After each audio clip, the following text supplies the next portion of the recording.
Yeah. And we're live. Guys, thank you so much for chiming in. Welcome to episode 76. Wine for the People. Of course, it is the happy hour, the only show, I guess, left on the internet where we take ourselves less seriously than the wines. And I would say, arguably, we don't even take the wines that seriously either. Guys, happy Thursday. Thank you so much for joining us. Who's definitely on the comments? Justin Hess straight in again, the reigning champion every single day. Unstoppable. He's unstoppable. Tonight we have one of the most amazing guests as well, like we do every single night, but in particular tonight, we have someone that really showcases a couple of things that, you know, we've had sort of young people at the forefront of iconic businesses come on. We've had everything from waitstaff, chefs, but we've very rarely actually managed to bring on someone that has actually traveled the world of wine so extensively as this particular person. And of course, I'm talking about Liinaa Berry.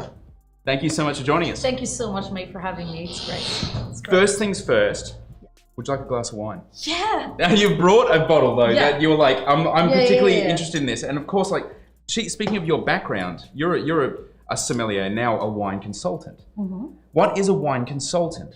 Yeah, I don't like, saying wine consultant is a bit like a weird word. It's a bit sterile, isn't it? Yeah, it's a bit clinical. It's a bit like, it's not really, it sounds serious and all corporate and everything. Like, I mean, I can... It's not you. Yeah. Well, you can be like professional, but you don't have to be corporate and you don't have to be like boring. Super serious or definitely not boring. Yeah, we don't do boring. No, we don't. I guess like wine consultancy comes down to the fact that the knowledge that you acquire through traveling, tasting, meeting people, I mean, in terms of like wine itself, viticulture, human experiences, you are able to actually put that on a platform, to put that more than just working in a restaurant as a sommelier, more than just like selling wine and recommending wine or pairing wine with food, when you can actually do that like through writing. It's just like finding other ways of actually being able to find an income that is not through a restaurant. And obviously with what happened recently, I couldn't go to work, I couldn't be in a restaurant, and I'm like, that is like, I've been wanting to be a consultant for a while, and I wanted to like, use my talent, but finding a way to monetize that is really hard. Right? Totally. It's like, and that was like, I think it's through these last 2 months that I was able to be like, to find a way to actually do it, implement it, and now I can say that it's been working for me. It's great. So what was it? So you shared with us a particular tidbit of information about it was the first time you did service in like how long? Like when was that? 10 long weeks. 10 last weeks? night, yes. 10 weeks. Do you miss it? Is it something you crave? I really enjoy a part of doing service, but there's also another part about it that can be that I don't actually enjoy all the time. You know, I guess like service for me is it's, you got to be genuine, you got to be authentic, you got to want to be there, you got to be part of the team, you got to like bring the team up, you're gonna have to be positive no matter what. It's like going to a circus, and no matter what shitty day you have or problem you've had, you go to work, you put everything at the door, and you got to just please everybody, be super nice and be super polite and be amazing for hours and every night, and like sometimes this sounds like a lot of work. I'm not sure for you guys playing at home. I'm really grateful that I get to do this every day in comparison. Well, we had Nikki Friedley on, and she's something that I do sort of reference quite a fair bit, because she really highlighted something that I'd never ever considered about any restaurant, waitstaff, sommelier, etc. The concept of putting in so much energy because you care so much about other people. You want to, and in her words, it was take their pain away from them and use it as a bit of a moniker, going, when you go to a restaurant and you have a shitty day and you leave that restaurant and going, well, like really, you're really happy, you're really elated, and you've sort of forgotten all of those woes. It's not because you've forgotten them. They've been those woes have been transferred to another person who's taking care of you, who's actively put a shitload of energy to sort of negate the negative energy that you've experienced during that day. And it blew my mind. It utterly blew my mind, because, I'll admit, and it's through my sheer ignorance of the fact, it felt like sometimes that you go to a restaurant, it's like actors. Yeah. So you're playing a role. But there's the people who are really good. They're not playing a role, they're living the role. They really, truly, wholeheartedly believe in caring for people. And I think that's like fucking crazy. Like, that is an incredible amount of work. And it's not valued like enough. Oh, tell me about it. It's you know? It's exploited. Well, the fact that they said it was non-essential is still like, I'm like, okay, I understand why it was, maybe they could have chosen a better set of words, but to describe something like that as non-essential, I actually took it to heart. I'm like, you know what, that's literally why we started this. We're like, come on, like, I think sitting down and having a glass of wine and being able to, and share some food. You brought some food here, which I'm like eyeing off like a fucking hawk. Because I was like, and if anyone knows, I'm a snacker. And that's why I brought snacks. This is like duck rillette, is it? Yeah. Is this? It's one of my favorite snacks to have. Oh my God. Do you Perfect for apéro. Matches a lot of wines, I think. That greasy, fatty thing. It's all about that. This is something that people that work in service areas, like we had Luke Turton, brought food. Other people they've brought food. Like one of the handful of guests that have like literally just gone, and literally all we ask of guests is obviously their time and a bottle of wine for blind tasting. And then what happens with people like yourself, well-meaning people like yourself, and I brought food, and I brought sick wines, and I brought all this other shit too, let's have fun! Yes! Like, it's really insane. But how did you end up here? Because, forgive me, your voice hints at a bit of an accent. Where Oh man, the accent is always changing. You will go from like sounding a little bit like Yankee, like American, to like French to English, depending really what wine I'm responding drinking. to other people, I guess. Yeah, it's like because English is not my first language, and I grew up speaking French, speaking Creole, spoken in Mauritius, where I'm from. Creole is Creole is actually a word that means an unofficial language. Creole is spoken in many different parts of the world, whether it's like some part of South America, Texan, Creole food and all that. But it's different. It's all like very, very different because the type of Creole that we speak in Mauritius is like a dialect of French, but because we've been colonized by Portuguese, Dutch, French, and English. And throughout the colonization, there were different workers brought into the island to work. There was the whole period of the African slavery, and that little thing. Yeah, and they spoke the language that they did, and they brought that, and that was mixed with the French, with the English. So Creole is basically a meli-melo. It's like, and it has a particular like sound. It really sounds rhythmic. It's different from French. It's got a little bit more of a Jamaican twist to it than French. That sounds really fun. Yeah. Bit of spice. Yeah, literally. A little bit of spice. It's like spicy French. Yeah. Yeah. So from Mauritius, where between Mauritius and Adelaide, where did that happen? What happened in between there? People happen, opportunities, chances, taking the right opportunity, being at the right place at the right time, talking to the right people. That's what happened. When I was in Melbourne when I was 19, so that was in 2006. I went to study, did a bachelor of business.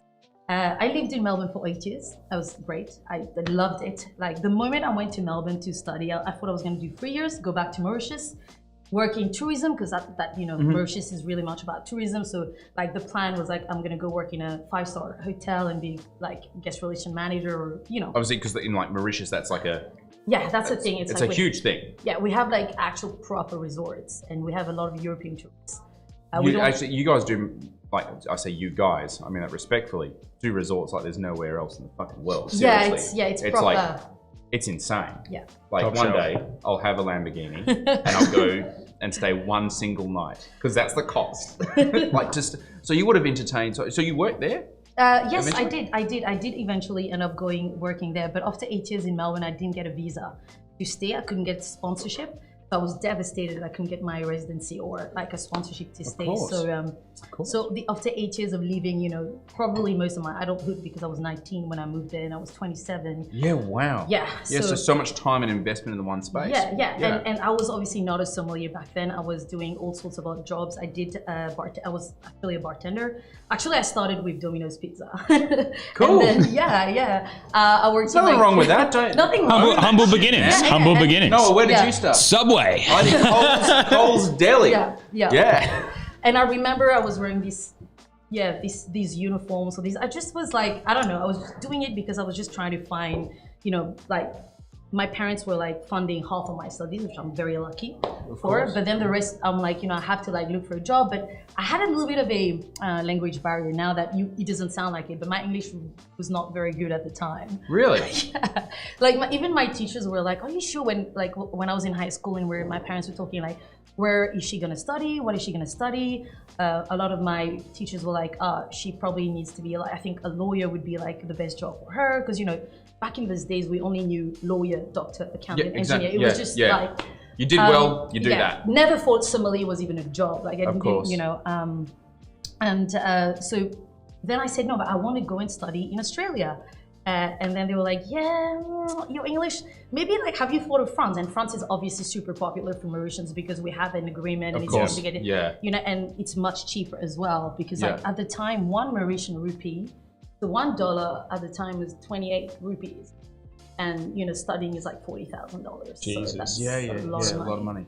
Yeah, so it was a big investment. It's funny you talk about the English thing because Liinaa, I'll tell you what, every single time I walk into like remotely past a room that you're in, I'm gonna say your voice is the one that I hear. Yeah, and you have eloquently speaking. Sorry, speaking quite eloquently as well. Very eloquently. Like there's definitely no fear in you, which is a really sort of nice and appealing thing. Yeah, absolutely. So that's what happened. I just basically went back after 8 years of, I did all these odd jobs, started to really pick up on the English. And it was really funny because I remember when I finally got entry into RMIT, I was like, oh yeah, I'm going to Australia. And I was like, oh, I need to like practice my English and stuff, right? So like just like standing in front of the mirror and like I would like listen to like videos of Aussie, Australian, accent. I'm so sorry. And I was like, how do I say that word? And he's like, no, mate. And I was like, pretty good. I'm not sure if I want to speak like that, but like apparently I had to be accepted or to feel involved. And I ended up staying in a student village with like 500 students from around the world, but also there was a lot of students from like regional that came to study in Melbourne. It was a freaking party zone, no doubt. Like imagine 500 students and of course, there was no discipline. I don't even know how I made it for university, to be honest. But so that was great. And then 8 years down the track, through that time I did Domino's and then I started like doing cocktail waitressing. And then I was like super fascinated by cocktails and bartenders. And I'm like, I want to do that. And then I became a bartender and then I worked and then that's when I started working in really good venues like Siglo. Of course. And that's how wine started to seep in because Siglo is part of the whole, European city wine shop, Melbourne Supper Club. And that's when, there was a few sommeliers there. And I asked them whether I could come to the wine training. And they were like smelling all these things. They were like, and they were like, yeah. And then like they were describing like 15 words coming in. I'm like, wow, that's magic. And I was so attracted to that. So did the French language as well form a really strong basis at that point for you? Because like there is obviously... There's a global acceptance that, French is pretty much the global language of wine in many instances. Yeah, well, look, I think that comes down to the fact that a lot of the times they say French wines is the wine where a lot of, it's based, like a lot of, when you think of GSM, that comes from the Rhone Valley. Of course, and Pinot so Noir, obviously, of course. Absolutely. It's, I guess, speaking French really helps you to understand the wine that are some of the wines that are the most important. I think in terms of historically in the world, it is French wine, right? Of course. And I'm not French, so I'm not being like, chauvinistic or anything, but I have to say, really, if you are that into wine, speaking more than one language definitely really helps. For sure. And yeah, so French really did help me. But what was the question before that? Or was there a question? I don't know. No, this is great. This is like you're taking us on a journey, Liinaa. All right, that's right. That's what I do. That's what I do. Well, talk to us about this wine. Okay. Talk us about this wine because we've gotten to Siglo. We've gotten to the European. That's right. But I want to know about this wine. Okay, right. Okay, this wine. Because this smells incredible. Seriously, this smells absolutely incredible, guys. This is I have not actually ever had anything like this. In fact, the closest thing I've ever had like this is Sauterne. Seriously, and that's not even remotely like this because it smells like this is maybe like some German Rieslings, but typically they wouldn't be showcased in a dry fashion. That'd be a Trockenbeer Auslese or something like that. like, you know, something that's got a little bit of botrytis. This has a fair amount of botrytis. This smells like actual apricots. This is so cool. And it's bone dry, and it's clean, and it's fresh, and it's vibrant. This tastes like a tropical juice box that you've left in the freezer. And like, as you drink too much of the juice, that starts to get a bit icy and salty. Yeah. That's what this tastes like. It's like so mineral as well. That is Noah, voice of the people. And for that, Noah, I bestow upon thee more wine. He loves it. It's a very nostalgic, like this is a nostalgic cool. wine. This is a nostalgic wine. Which begs me to wonder whether or not there's botrytis in juice boxes. Seriously, that's so accurate. Yeah. That's so, now juice box is now going to be my hallmark for botrytis. This is delicious. This is good fun. It puts botrytis in a really good light, doesn't it? Because in Australia, we are like absolutely sterile winemakers. A little bit of botrytis, no bueno, right? But here, this is like, I would crave this. But especially that the botrytis in effect right now is just adding complexity to the wine rather than, you know, being associated to sweet wines or clunky wines or wines that are just, you know, having like qualities that is not wanted because of humidity or, you know, whatever. This producer, the reason I brought this, because Sancerre, out of like many of the, you know, 321 producers of Sancerre, he's one of the only like 10 or 15 that are actually working the land and working viticulture with regenerative farming the way that he does. And he actually, so in Sancerre actually is in the center of the Loire. I mean, it's not center of the Loire, center of France, in that part of the Loire Valley, and actually pretty close to Chablis. Yeah, and that's why I think I love Loire. As in like, wow, like that close. Yeah. Wow. Because Loire Valley is such a long river, and then it starts from like almost the center of France to Muscadet, you know, to all the way to the ocean. And throughout that whole like route, you have an immense, like, you know, Chenin Blanc, Meunier Pinot, Romorantin, Cabernet Franc, Pinot de Nice, Melon de Bourgogne, and Sauvignon Blanc. And the fact that that little grape. And that little grape. Never heard of it. Yeah. Real niche. Yeah. I also wanted to bring a Sauvignon Blanc because I think like Sauvignon Blanc has been unjustly battered. I know, right? It's so fucking wrong. It's so wrong. It's one of the most noble grape varieties known to man. Absolutely. And it's probably paid for most staff's wages and kept lights on at more venues around the world than any other grape variety, I would argue. Yeah. Thank you, Sharon Smith. No, seriously, I totally agree with you. I totally agree with you. Sauvignon. This is, I would order this every single time I would see it on wine list. How much of this is brought into Australia? This particular wine, do you know? Like, not a huge amount. This one actually, what's very interesting is because Sébastien Riffaut, he does a few cuvées, I think 6 or 7. I'm not sure exactly how many, but this is just been released. So this is the first one in SA right now because I just got Ryan Larkin to deliver it. Nice. Actually, the delivery happened this morning, super last minute as Boom. well prepared, but thank you. 2017 is an amazing, remarkable vintage for anything white wine from France, right? Yep. It is, for me, it's a bit of the mix of between a cooler 2016 to a warmer 2018. 2017 is really like a bit of the both. It's got density, it's got body, it's got complexity, but it still has like a lot of like that like minerality, acidity that you want with your whites. Les Carterons is the first, is the entry level. So that's actually the closer that you get to actual Sancerre. But the difference with Riffaut is that he actually works, he lets his grapes be affected by botrytis. That's only 20%. Okay. All the other cuvées will be like 50% or 60, like 40%, and different vines, different exposure to the sun, different, like he's got Chimérigen, that's why I mentioned Chablis. So because it's not too far from Chablis, it's sharing some of that Chimérigen limestone soil.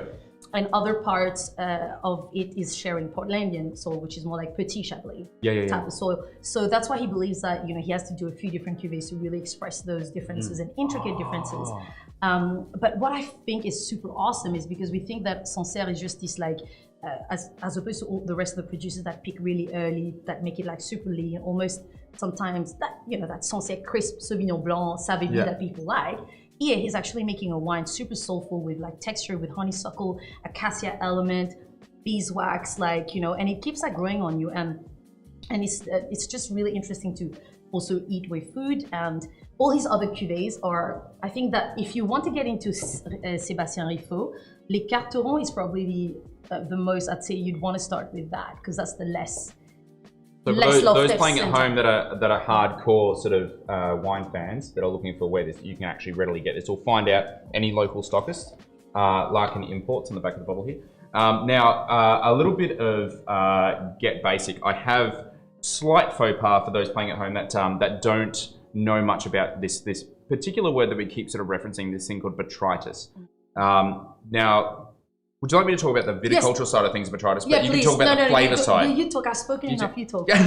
So, botrytis is a mold, a grey rot. It's also known as the noble mold, noble rot, that affects grapes typically later in the season if there's the right humidity and the right sort of, I guess, conditions. And what it does is it actually pierces the outer skin of the grape, and that causes dehydration of the grape. And it also imparts to it a set of different, I guess, flavours. It's a very tumultuous little mold as well, because it can very much degrade into a black mold. It can degrade in very different ways. But in this particular instance, I've never seen botrytis look so damn good. Actually, like this is like, this should be textbook. It Like, stays in your palate, like it's just like there. It's coated my mouth and it's not leaving. It's not going anywhere. It's such good. I'll be tasting this on the way amazing home. land. Like, yeah. yeah. So how do you find it affects the wine itself from like a flavour perspective? From a flavors perspective, I think when I said Juice before, box. it really It's amazing. It's so good. It's so fucking tasty. I think it's just not what you'd expect from a Sancerre. It makes you it reinvents the whole like concept of what an appellation should be, and sometimes I'm kind of surprised he's still got like the appellation Sancerre, because a lot of like AOC would be like, oh, I wouldn't grant you AOC because this is not necessarily. Yeah. Do you know what I mean? But he still got of course, it, which is but he's working with horses as well in the vineyard, and his work is like really, for me, fundamentally like biodynamic. He's an inspiration to a lot of the Sancerre producers around there, and you could see, like, I was reading, like Ryan was telling me when he went to visit him, and it's kind of like surprising to see le voisinage, neighboring vineyards that are so different in the viticulture, and then his natural, and his is just like lush, vibrant and loving he life. He plants and like walnut trees. He just lets nature takes care of nature. When you have when you let nature takes care of nature, there's an ecosystem there. Just like, feeds in on itself. But to bring that balance, which is such a fragile balance, it's a lot of work. It's dedication, and that's what he's been able to do. Talking about getting a little bit, I'm gonna tag it again. Getting basic. You said something that I just think is just really fucking cool. Using horses in the vineyard. Yeah. For those at home, you literally meant as in no tractor. Yeah. This guy uses no tractors. This guy uses fucking horses. That's what he uses. That's the amount of work it takes.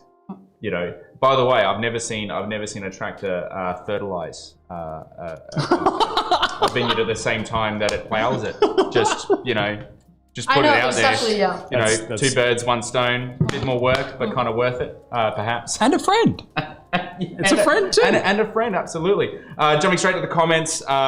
Justin streaming in from Canberra. I'm glad you got out of the house. Christina, Aiden, Nicole Thorpe. Hi, Liinaa. Hi, Brendan. Hello. Lovely to see you. Jiki, Ben, Yuko. Back time, many Japanese songs were often fluent in French, but no one spoke English, apparently. It's according to Yuko Frost, a lovely regular of ours.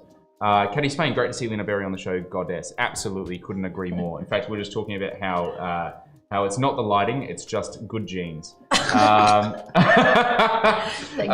Jiki, horses, seriously old school. This is old school. It's sort of like we're going back to sort of how it maybe should have been done quite a while ago. There's not a lot of. It's sort of interesting from a viticultural perspective. We haven't really done a lot of work as a human race developing our viewpoints on viticulture or even just horticulture, agriculture. If you have a look at, say, something like, of course, Rudolf Steiner's stuff, what was that, late 1800s, early 1900s, perhaps? Fukuoka was like Masanobu, the one-straw revolution. That was what, That's in the 20s? That's what Frank Cornelissen is based his thing on, yeah. Yeah, so we're basing stuff on science from the 20s. And probably the most recent one was actually an Aussie. Bill Mollison developed the concepts of permaculture, which is really what we call now in the modern day regenerative farming. So basically the 50s, we stopped researching maybe great ways to sustainably farm shit in the 50s. But science has come a long way since then. I'll be fascinated to know, like, if there are any farmers out there or viticulturists or vignerons. Is there any Australian producer using that you know? Fuck. I think the horses bit gets skipped. It's either tractors or literally by foot. Yeah, I think the horses bit gets skipped. I mean, would you want to be a horse owned by Lucy Margot? There's a lot of blackberries on that property. I'm just saying, it's going to be quite difficult. Noah, could you tag the producer, please? Yeah, I missed on it. it. Would you like me to pass it to you? I've just put the link in. All right. Well, I think we're about 25 minutes in. I think it's time to do a cheeky bit of blind tasting. What do you reckon? Oh, yes. All right. So you've brought an amazing wine. Well, apparently it's amazing. It was actually up. That would have thrown this. That would have thrown me. Yeah, because I wasn't sure which one to use for the blind. Well, I would have probably gone. I probably would have gone to like Grave, some sort of weird white out of Grave, because it's just the proximity to Sauterne. The botrytis really gives this away. There's a lot of botrytis. It's so fucking young. But it finishes with tension, you know, and saltiness, and you know, keeps it really fresh. The saltiness is the most fun part of this. I reckon we should do a botrytized Fiano. What do you reckon? Yeah, into it. I'm gonna do it. All right, let's do some blind tasting. Guys, I want to know firstly, what are you drinking at home tonight? And because it is Thursday, we're only one day away from Friday, so we're almost there. I want to know, where are you planning to go out to go and support a local restaurant or wine bar or pub that is deciding to open its doors and try and get back on its feet? I want to know which ones you're going to go to. All right.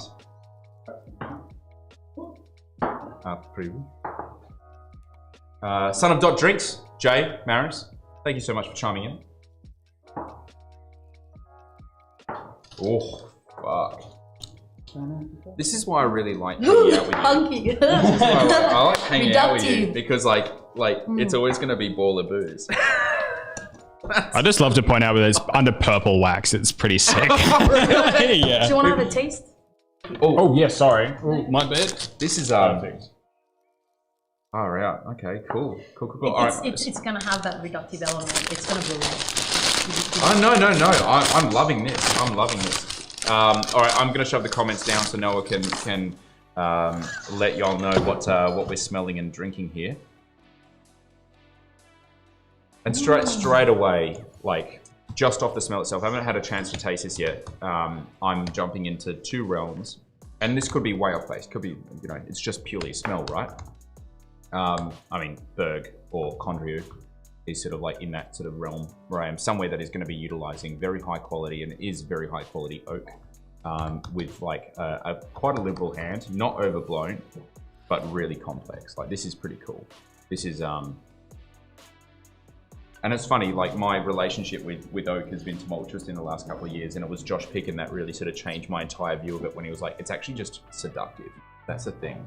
And a lot of people, once they get really into wine, they're like, they don't want to be seduced. They want to control the situation. But sometimes you just let yourself go. Yeah, and you don't have to analyze everything. Yeah, drink it. Do you like it? Yeah. Shut up. Yeah, that's it. No, I really like to smell this. I could smell this for hours. This is so cool. So what do you get on the nose? I get, for me, a wine that wants to be drunk. That's extremely that's super complex. Already on the nose, you can see that it's got loads of energy, loads of acidity. I was going to say that acid, man. That acid. Okay. If that is not minerality, I don't know what the fuck we it is. are definitely in the old world. I'm not going to do the world. Like, that is definitely old world. Yeah. Country. Whoa. So are we now in France? Are we in Spain, or are we in Austria? They're in France. In France? Yeah. Because you said Condrieu. No, because after tasting it, it feels that sort of Kimmeridgian soil, you know, side of things. Like it's for me sort of whacking in the different sort of, and this is a sort of deductive tasting, right? Mm-hmm. It's like, you know, whacking, like there's a liberal use of oak that is very high quality, that has been done very well. It's an unfiltered wine. It is super high acid. That is super lean. It is like Kimmeridgian soil epitomized. Yeah. I'm like, I feel like I'm in France. Yeah, that's like, I love acid. Yeah. Most wine professionals do. We like wines that hurt us. Yeah. You know, like we're masochists. So are we in France though? We are. Oh, good. Because I thought you were going to crack out some crazy fucking Austrian thing. We've had enough crazy fucking Austrian things on this show. Yeah, I know, it's a lot of Austrian. Before the region, I would say vintage. So is that a 14, is that a 16, or is that a 17? Jesus, if it's any of those things, I'm impressed, because just the amount of freshness this thing has is just remarkable. 15, where I think it was from, was a warmer vintage, and so I'd say it is a 16. Well done. Spot on. Cool. Well done. Because if I say the region, I just give it out. Yeah, exactly. You got to skirt as far around it as possible. Okay. It's Chablis. Chablis? Yeah. Oh. Really? It's Berg. No. Fuck. Okay, yeah, no, cool. That's Those boring, man. That one, my guess. Chablis and Burgundy. Because wherever because it is, we like it's like fun. very impressive. Okay, like, just okay. Really I'll give another I'm hint. Excited. I am really excited about this region because it really translates the minerality, and there's no. When you say Burgundy, for me, Burgundy is a lot about oak. This is no oak here. This is really about. This is leanness and deftness. Yeah, it is the hands of the winemaker. It is really about the terroir. So, and it's a region that is very versatile. It does different style with the same grape. And talking about Khmer region, it doesn't have. It's more like marl limestone sort of like soils, and not Khmer. But it's see, there's still a bit of richness there. Is it north or south? It's definitely a northerner. Fuck. It's like borderline. It's borderline champagne. Côte de Champenois? Is that what you're thinking? Yeah. So okay, what's the grape variety? Because even if I say the grape variety, he will know. Yeah, exactly. Because it's one of those grape varieties that's so intrinsic to the place it comes from. As soon as you say it, you're like, oh yeah, got it. Bam. Okay, cool. Should I just follow my gut and mitochondria because that's definitely not northern. So you know how like the Loire has like. Is this an actual like accepted as a white grape variety? Yes. Yes. Totally. It's actually like super, people are getting a lot, it's super trendy at the moment. Yeah. More than just at the moment, but yeah. I think it's a region that a lot of people still struggle with in terms of if they're not, it's the kind of like region that you start getting into when you've drank a lot of wine in your life. Because, it can be a bit polarizing. Yeah, if this is the first wine you drink, you're like, nah. I hate wine. Wine sucks. But if you're into wine, you go, oh, okay. I'm going to go down the garden path a little bit here. Okay. So is that from the southwest of France? So, you have Jurançon and all of that, there's appellation. Is that from the Loire Valley or is that from the Jura? It can't be from the Jura. Really? Why not? Because it could be. From the Jura. Yeah. Yeah, wow. Okay, so it's thingo. It's because I actually still would have said Chardonnay. The way it presents is Chardonnay, but it's not. No, I can understand why you would have said Chardonnay, but it's more savory than a Chardonnay. It's fucking Sauvignon. It's really like curry leaves. Yeah, Sauvignon. It's Sauvignon. That is so cool. Yeah. That is the tastiest Sauvignon that I've ever seen. That's like Sauvignon that's posing as. This is the typicity. This is typical classic Sauvignon. Right there. That is so good. It's not too fleshy. It's just like this wine is what is full throttle. It's the only words that came to my head when I drank this. It's like, whoa! It just sucks your mouth. It's just like so. The acid is just like amazing. That's why I think it go well with Riette. It go well with. You could do. Well, if I have to. All I know is that we should hang out more because you bring really delicious things here. That is incredible. Oh wow. Autrement. What's Autrement means the other way. Savagnin autrement means the other way because it's a modernist take on Savagnin. Oh right, okay, yeah. Because otherwise they're going down that sort of like the oxidative, vin jaune. Vin jaune style. So this is what everyone's drinking from like Ganeva, from Puff Daddy, if you can find any left. No. Jack's Parfumé is what we're talking about, but there's none left. So yeah, Domaine de Saint-Pierre is Fabrice Dedanne, and he actually learned a lot of he's working biodynamic again. It's another natural wine, but you can see the reductive element here has really like sort of like blown off. You see, like there's really now like that's next level. Like, Yeah, I want to. This would be interesting to see like tomorrow or the Yes, day I after. think- Like leave this one open for a while. Yeah. I've left this like a whole week in the fridge, and it's wow. tasted so like amazing after like Sick, yeah. several days. The whole concept with oxygen and living wines, you know, is that oxygen does not kill the wine because the wine is living, and living, you know, oxygen is not an enemy. A clinical and a dead wine, as soon as you give it oxygen, you expose it to oxygen, the next day it's shit, it's dead. Yeah. You know, I have noticed like the proper beautiful living wines, they're not scared of oxygen, and they've like done really well over a few days of being open.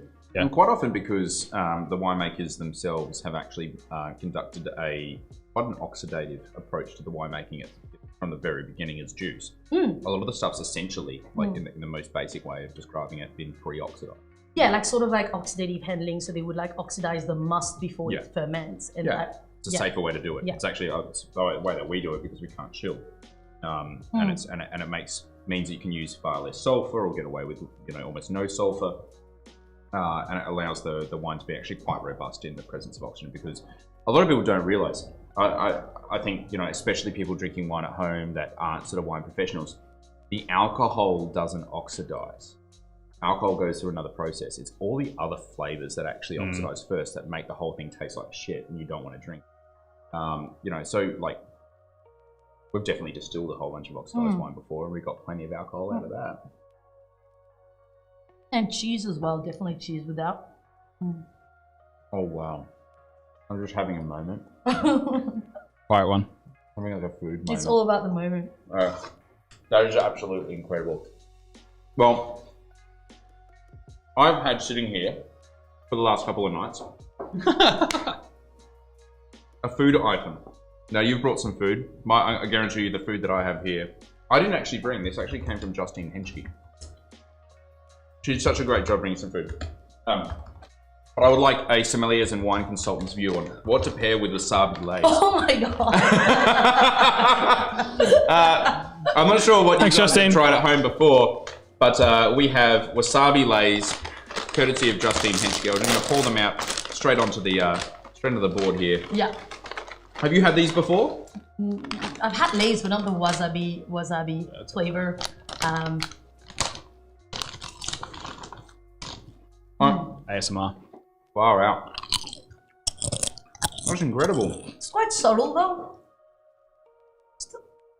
I was expecting fake Yeah, wasabi. I was expecting like I mean, it my is nose probably like. Yeah. It's actually really yummy. They've Yeah, definitely it chucked is. some like nori or some kind of seaweed thing in the mix here. It's quite, yeah. So, this is a public service thing. If you find yourself at home with a packet of wasabi lays, what would they be pairing their wine with? Maybe they've gone out there, had like a massive, like they've got a massive budget to spend for the night, and they decided to do the intelligent thing and spend it all on wine. And they're going home, they're going past one of those like corner stores, and like, we're going to have some food to like, soak this up, and they've gone into that one store where all the lays are bought, and they're left with the one packet left on the shelf that happens to be Has wasabi. to be wine though? Does it have to be wine? No, not necessarily. Not necessarily. I mean, a wine option would be cool, but what are you thinking? Oh, I'm going wine. Okay, let's stick to it. Where are we going? Wow, these are incredible. This is tough. Because you don't like that wasabi flavor, like salty, sort of like horseradish sort of thing going on. I kind of like thinking like a sparkling wine that is made like as naturally as possible, like a vouette sorbet, or like a style that is not too brioche, that is really quite raw, that's really saline and briny. That would match with that salty element in the wine, like something made from Pinot Meunier even. I'm thinking I'm thinking of champagne. Even a Côte des Blancs, even a Blanc de Blanc from Côte des Blancs, a Chardonnay. But very lean, not one of those like rich like a Boulanger style, but way more like Gros Champagne that is like, I'm thinking more like a raw, really briny sort of like style of champagne that would go with that. What do you think, Emily? Yeah. We have a belief that everything's just better with bubbles. Yeah, bubbles actually is super versatile. It goes super well with anything deep fried, tempura, dumplings, Chinese food. I'm sure these have been deep fried. And there you go. This, yeah. Do you know what I reckon? What are you ready? I reckon you got to find whatever natty wine bar you have in town. You got to knock on their door and say, hey, what was the wine that a customer sent back? Because you're guaranteed it's going to be because of mousiness. Because I think wasabi, the heat from wasabi, that sort of back palate thing, and mousiness would actually go really well. And I'm not being an advocate for mousiness here, because I think, but if you gave me a farmhouse ale, a sour, a goza, you know. See, I don't like sour beer. I can't stand it. It's really hard because you're taught as a wine professional that all the flavors that you actually experience whilst drinking that beer are all inherently false. So it's a very conflicting and contrived thing for me. It is. It is. I just drink like when I drink beer is because I don't want to be thinking about what I'm drinking.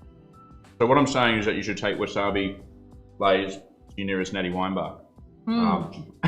You're probably gonna find. Yeah. I think maybe it's something a weird flavour. It's a hard flavour to. It's like mustard, but on drugs. Yeah, it could be like maybe like some natty wine from like Alsace or something could actually work really well. I was thinking like something textural and oxidative. Unctuous, like sort of unctuous. With that kind of Albarino maybe. Yeah. Something. A fucked up Albarino? Right. No, I mean it's like something that's if you know of any, got like a decent amount of age on it. Yeah. Like like maybe a 7 or 8 year old Albarino. Fino? Ooh, Fino. I got we have Fino. Actually, we have you Fino. Got some? Oh, great. Luke did bring one. He brought the. Did he bring a Manzanilla? Like, what did he bring? He did bring something. I don't remember. I'm pretty confident we demolished the bottle there and then, so I don't know what's happening here. Oh man, like we drink. This is exciting for me. There's a wine that evidently I probably have purchased and then completely forgotten about. All right. Oh, yes. Where did this come from? Oh, this is from Reggie. Oh, wow. So we use this for the bar and cocktails, right. like wines and stuff like that. Let's have a bit of a gander. Fino. I think everything's better with a little bit of floor as well. Speaking of which, I have to... Do you want to try? You sure? I want to try. Let's get weird. Ooh. Yeah. I think it's probably open like maybe a week and a half ago, so it's on its last legs, even for Fino. What? Speaking of which, Harry Blandon, my lovely sister-in-law, we're talking about orange, things that rhyme with orange. Not the wine region, the wine style. We won't go there. She said floor age. You could do like an inflection. Floor age, orange. Like, I'm into that. We're going to do something, Harry. Okay. We'll make it happen. It's going to happen.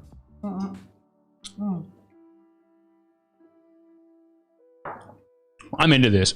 I reckon he's right. I reckon floor and wasabi lays actually nullifies the wasabi. Yeah, it totally cancels the wasabi, totally.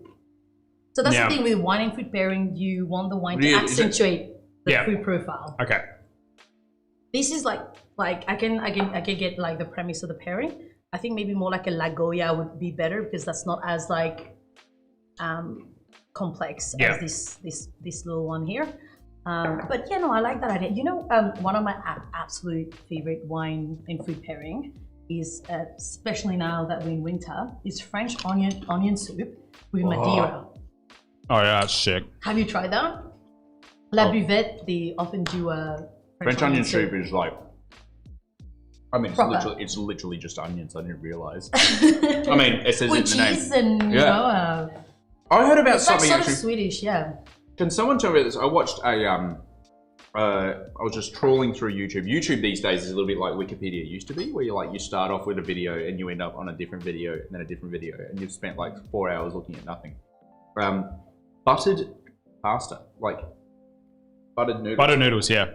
Is that a thing? Yep. It's a thing that I've actually missed in my entire life. From my knowledge, it's an American thing. It's like a very like if you've got a kid who's homesick from school, you just give them buttered noodles because they can't taste anything anyway, and it's salty and it's like smashing noodles just to make them feel better. You're a wealth of knowledge.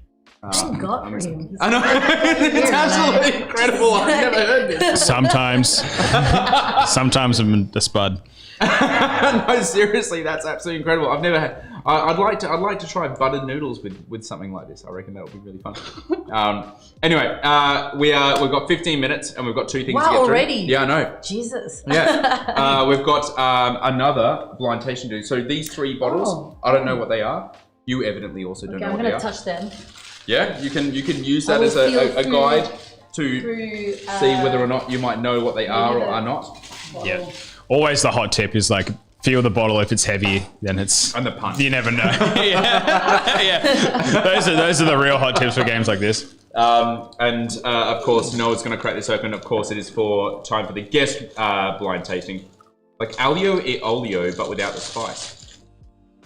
Peach isn't a great thing, but it's a thing. Oh man. Well, no, Alio Olio is all about Olive oil, not butter. But I believe there is actually an Italian version of buttered noodles, like it's like a thing, buttered pasta. Yeah, this is news to me as of this morning, but it is something that I'm going to try for all of you. Next week, I will have that level of dairy in me. Come Monday, maybe we have Alex Shirar coming on Monday. Maybe, oh really? Oh yeah, cool. we do. We have another Fiano gig coming up, which I'm very, very excited to see. We're starting to bank up drinks. This is what happens around you, Liinaa. Can you guys is people just start like great, delicious things constantly happening. get rid of your get hair rid in of the tall glasses, in the stemmed boys. Okay, yeah, all right, here. Liinaa, we got as far as Siglo. Okay, hang on. Yeah, that's right. That's when I really got into wine, but then I couldn't get a visa. I had to go to Mauritius. I went to Mauritius in 2013, and then that's pretty recent. It's like quite recent. Yeah. So because the actual question was why are you in Adelaide? 2013 in Mauritius. And that's when I didn't know what the hell I was going to do with my life.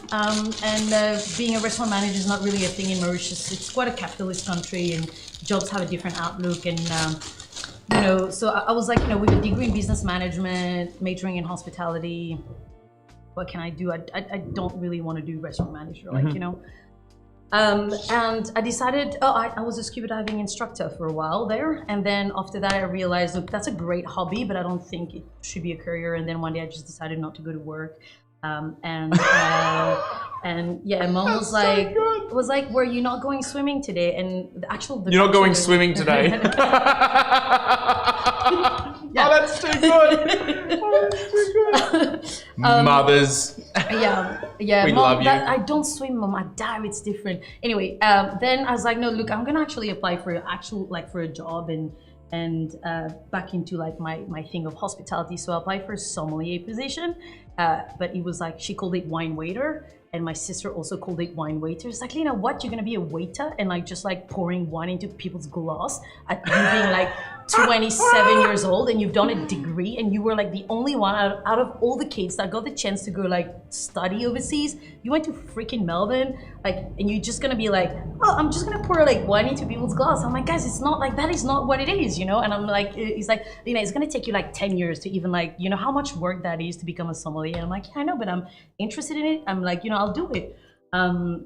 So I applied for the job and I got the wine waiter position, which was, different level of commis sommelier until assistant sommelier, head sommelier. And they said, there's nothing in Mauritius though, but we have many hotels around the Indian Ocean. We're going to send you to the Seychelles. So imagine I come from Melbourne, wow, which is like a few million people. And then I go to Mauritius, which is 1.4 million. And then I go to the Seychelles in a smaller island from the bigger island, which is 6,000 people. And I was basically just working 7 days a week in that hotel, and I was thrown into the Lion's Mouth, Lion's Den. Like working with 2,000 labels straight away. With wines like Petrus, DRC, like straight away. And still, that's pretty dope. Yeah, that's why like I proudly say I'm non-certified. I haven't done any other quartermaster sommelier or WSET courses. It's a very noble thing to do. Do it if this is for you. But for me, I'm proudly saying like I'm not certified. For me, it's all about traveling, life experiences. It's about, your own touch. It's about like the school of life. It's about your own interpretation of like what you see, what you smell, your senses. Totally. You can just trust your senses and like what you feel. It's all about feelings and energy for me, wine. So basically I just, so I just did 2 years with this resort. And then one day, one of my guests happens to be the owner of Crayford's Hotel. and he Which was is in Adelaide. Adelaide Yeah. Hills, the Crayfish Adelaide Hotel, Hills, guys. yeah. Great pub. It's great because of the work that you ended up doing there. Yeah, because then he said to me that night, I remember, he was actually like going, now I've got the English accent. But then he goes to me like, I didn't even notice that. That was incredible. Yeah. And he was like, look, I really like your energy. Do you want to come and work for me? I'm like, depends where. He's like, well, look, it's Adelaide Hills, and and deep down inside, it's a pub. It's You're a- in the Seychelles. Yeah, Seychelles. I You're in am this like, like yeah. 5-star hotel. You're like, come work at my pub. But you know what? For me, you know what it was? It was the fact that I was coming back to Australia. Remember how I couldn't get sponsorship? Yeah. When I left Melbourne, I was like, man, I can't be in Australia anymore. And as soon as he said Australia, I was like, yes. But I was like, I was hiding it. I was like, well, let me think about it. And then like I didn't want to. You had to do some research on Adelaide. Yes, First of actually. all, And I was like, dude, I it's actually lived in Melbourne for 8 years, but Adelaide Hills was never in my repertoire, or never. I know some cider and wine was made at the time. It was 2006. So I looked up Adelaide Hills, making sure it wasn't in the middle of nowhere. I'm like, oh, actually, it's only like 15 minutes, 20 minutes from the city. I think I can live there. So like, I've got a pub. It's out in Birdsville. You should come out and work there. Yeah. Yeah, So right. That's okay. how I came. 5 months later, he said he sponsored me, and I was here in 2015. And yeah. And Adelaide's all the better for it. Oh man, I freaking love being here. It's taken a while. That's pretty it's cool. very cliquey. It's taken a few years to actually really make some friends. Yeah, but fuck the clicks. No, Yeah. you don't need them. Yeah. You don't need them. Create your own. Yeah, That's well, what I but say. now, I think after now about 5 or 6 years actually that I've been here almost, I've got I'm happy. I love the small city scale, the small scale Totally. sort of like the community. And Melbourne is 1 hour, and you know what? My friends are there. They're never leaving. Melbourne is never leaving.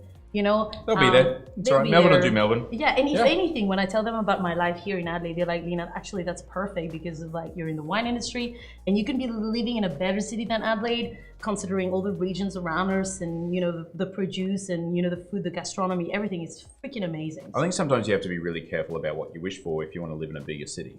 I think the idea of living in a bigger city and the reality of living in a bigger city is very, very, very distinct. But we're going to do some blind tasting, of course. Alrighty, this is This is fun. I haven't. Yeah. I don't think I've run blind tasting for a som yet, so this is going to be. Pressure's on. Pressure's on. Are we going New World or Old World? Old world. Old world. Yeah, it's Old World. That was pretty easy for you guys. Let's go.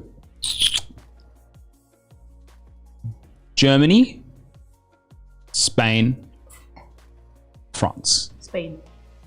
I agree. Spain. This is France. Oh, right. Okay. I really tidy Albarino, But like really exactly, young. that's Yeah. exactly what I thought. I thought of Galicia. It's super salty. Really High thought altitude, about- maybe Vino Verde, maybe potentially Portugal. Absolutely, that's potentially, exactly what I thought of. Alrighty then. Are we going Loire? Are we going Corsica? Or are we going Alsace?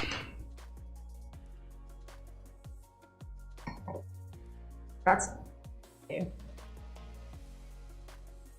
He's king of the red herring. This guy, he They doesn't. call me the red herring. Seriously, Okay. this guy doesn't make it easy We'll for do you. it by deduction. Okay. Because you don't know the wine either, do you? No, I have no idea what. Only I know the wine. Yeah, and the person I who can say gave it also to us. Noah mixed these up today. Yeah. as well. I did actually. I did notice because. I did But yeah. But remember, you do deduction. Yep. And like, if we think of Alsace, very often people think it's an amphitheater. It tends to be warmer and richer. Yep. But I've had some Alsace that are super lean and really, Yeah. really like vibrational. But still, like, this has got like phenolic richness without the alcohol. The fennel thing's really accurate. Yeah. Like this is one of those, like, it's a herbaceous style without being green. My gut feeling jumps straight to Loire. My gut feeling jumps straight to Loire. This is so clean though. It feels like the Loire Valley produces these, but I would be hard pressed to I do wonder whether or not. It's not Alsace. I don't Are think we it's right? Alsace. It's No, not I think Alsace. Alsace is the red herring. It is not Alsace. He shouldn't have let it. Oh, he's making it easier. I think there could be a potential for this to be Corsican. Because I think Noah. No, I'm playing the guy now. I'm playing the man. I reckon Noah might have grabbed one of Rose Kentish's little wines and then rewrapped it up.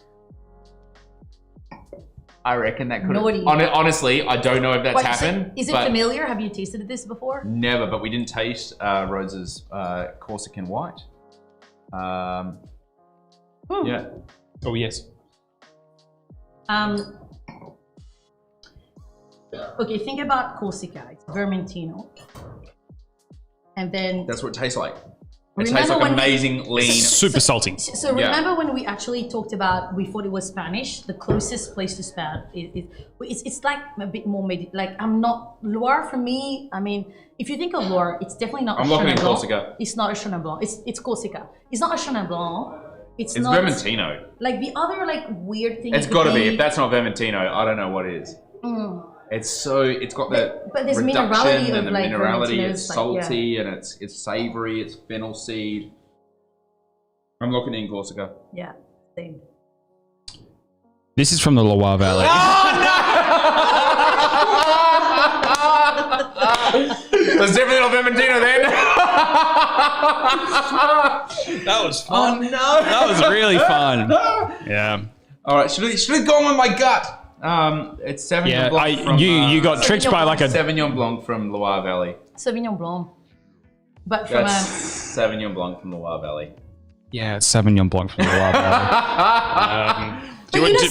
When we said Albarino, when we thought of Albarino is very often very similar to Sauvignon Blanc. Heaps. Totally. Yeah. And not Vermentino. We should have that. Yeah. This is why I love this game so much. This is a pretty tricky wine because it's so nuanced and it's quite like... Yeah, but yeah. Rightly said. This is super young, surely. Like, if this is anywhere older than 2018, I'll be surprised.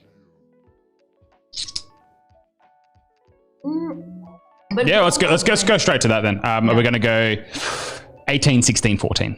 18. 18 would have just come out. Some of them didn't even come out. 18 would but 18 was a richer year. You said 16 as well. Yep. I like going, even numbers are always good. So 18, 16, 14. It doesn't go well with wasabi lays. No, it really doesn't. I think I might go with... Yeah, it's 16. Ooh. Very well done. That's why she gets paid the big bucks. I still guessed it wrong. We both did. Yeah, you both went to Spain. Yeah, I mean, you guys were on the right track, but I threw the red herrings. You did a curveball. I like that. Yeah. It's good. Yeah, I think I've never learned as much about wine than I have in like the last 6 weeks or so. It's been pretty sick. Do we want to go any further? You're gonna push me. Oh, for sub-region, Yeah. I wouldn't. I've got a couple. Wouldn't be able to tell you sub-region. I mean, you could. No, you go. Just another go. Go. Just have a punt at sub-regions. Yeah. All right. Well, it is in the center of the Centre Loire. That would be the region of Loire. If it's a Sauvignon Blanc, it can't be a Pouilly-Fumé. It could also be a vin de France. Yeah, it'll be like a declassified. Yeah. Because it ain't Sancerre. But then again, you would have tasted that and be like, this ain't Sancerre, but it's Sancerre. Anjou could be another one. But those are the three options you've just picked. Yeah. Yeah. I feel like Loire is something that I'm. Yeah, no, you've expressed how not so good at Loire. Yeah. Well, yeah. This is me having just signed up for my MW. I reckon every time you've said this is from the Loire, you've been wrong. From memory. Oh, you're doing an MW, right? Yeah. Cool. Yeah, because I want to learn. I want to learn about Loire. I want to learn about these things. I want to be challenged by these things. All right. We're tight for time. So this is from Sancerre. Yeah. Wow. Yeah. Yes. 16 Sancerre. This is from our good friends at Francabout Wine. Yeah, cool. Super lean. Like this is the. Simon Chotard.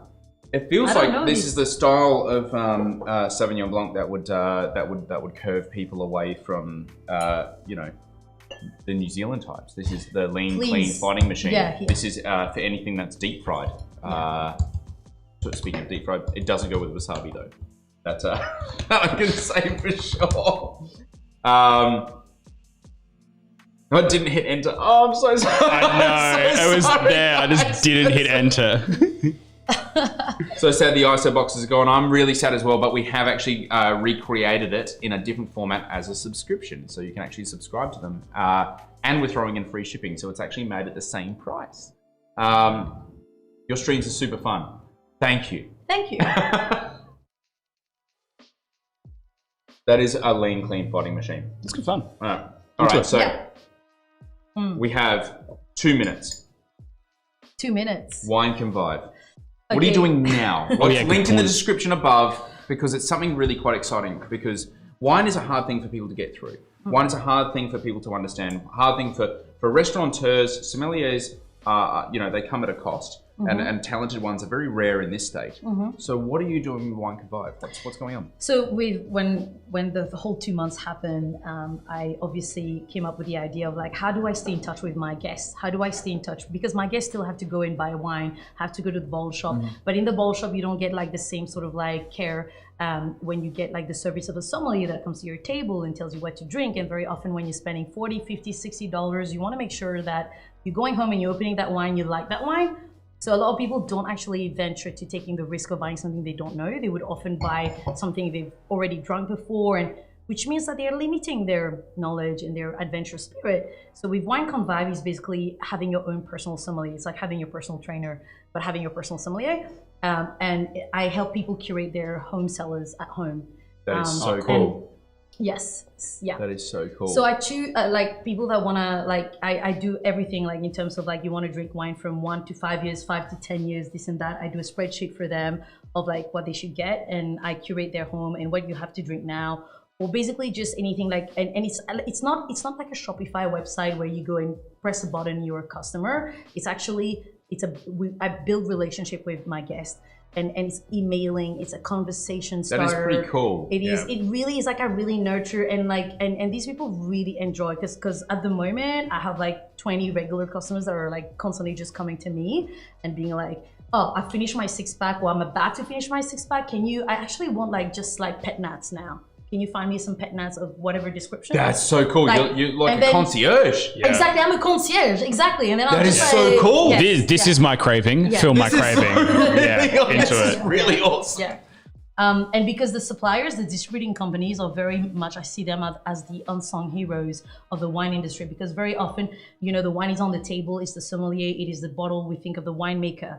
We are all like, have that spotlight, but very often it is a distributing company that doesn't get that spotlight. It is that guy that went to France or Austria or that remote place that found that producer, tasted that wine, tasted the barrels, had lunch, like really got to know the story, took the time to import the wine, write a story, and we don't talk about these guys. So Wine Convive is about me working with my suppliers, and I choose from their portfolio, and that wine goes directly to the guest, to the house. So it's wine delivery, wine education, and basically just curating wine selections for you drinking at home. So that's the way. That is actually like genuinely very freaking cool. I actually had a very different idea of what Wine Convive was. To hear that actually makes me very, very, very excited. What did you think it was? Well, because you hear about things like wine consultancy, you think it's like, I write wine lists for people. That's actually not this. This is actual genuine. Writing wine lists is so easy. that is by far the best soundbite I have heard in a while. Guys, thank you so much, very much for chiming in, of course, for episode 76. And we will be back tomorrow night. We have an amazing guest again coming on. Colourful. Very colourful guest. We have Chester Osborne, the man himself from Darrenburg. The infamous. Infamous man himself. Liinaa, thank you so much for obviously bringing on some amazingly tasty things, which is something that I think, like, if I was on my deathbed one of those few things I would love to say to people was like, you know what, I brought some tasty shit. That's what I do, man. I'm all about food and wine, so like and you eating. absolutely didn't disappoint. And I know there are a few people that are chiming in tonight, and will chime in actually when they have the spare time. We're talking about Sue, Craig, Stephen Harris. Guys, like this is like Wine Convive is one of those services that I think that you would truly benefit from, having your own personalized sommelier that would help you curate cellars, but also be able to find you the things that you're looking for, but maybe you don't have the time to be able to do yourself. And a person that is, I can definitely say, very, very, very well in touch with the industry and has been for quite some time. Liinaa, thank you very much. Thank you, guys. It's been amazing. Thank you. Noah, thank you very much. Thanks. And we'll catch you tomorrow evening, same time.